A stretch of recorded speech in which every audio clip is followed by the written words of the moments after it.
shutdown likely at Boeing Renton as 737 MAX crisis extends. The Boeing board is weighing a proposal from top management to temporarily shut down 737 production in Renton, with an announcement likely either after the financial markets close Monday or early Tuesday, according to a person close to the decision-makers, who are meeting Sunday and Monday in Chicago. It's likely Boeing will stop 737 MAX production this week and keep the assembly lines closed until the Federal Aviation Administration, FAA, clears the jet to return to commercial service, which is currently expected around mid-February or early March, the person said. It depends on the return to service. How long is that going to take? Is it 60 days? Probably, the person said. You can only build them for so long without delivering. Ahead of the Christmas break, the imminent shutdown is tough news for Boeing's Renton workforce, though not unexpected 9 months into the grounding of the MAX and shortly after government officials telegraphed that it's likely to extend to almost a year. The person close to the discussion said Boeing intends to do what it can to have as little impact on employees as possible.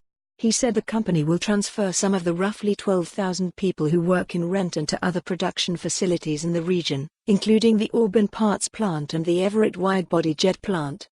However, the other facilities don't have the capacity to absorb all the Renton workers, and substantial layoffs are likely. Last week, FAA Administrator Steve Dickson pushed out approval for the MAX to fly passengers again into next year and then told Boeing CEO Dennis Muhlenberg in a meeting in Washington, D.C., to dial down public statements suggesting a return to service was imminent.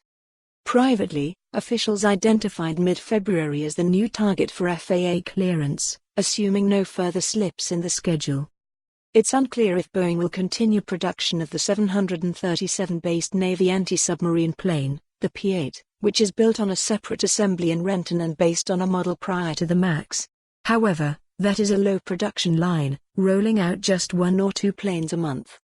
The MAX had been produced at a rate of 52 jets per month until the plane was grounded, and since then was cut back to 42 jets per month.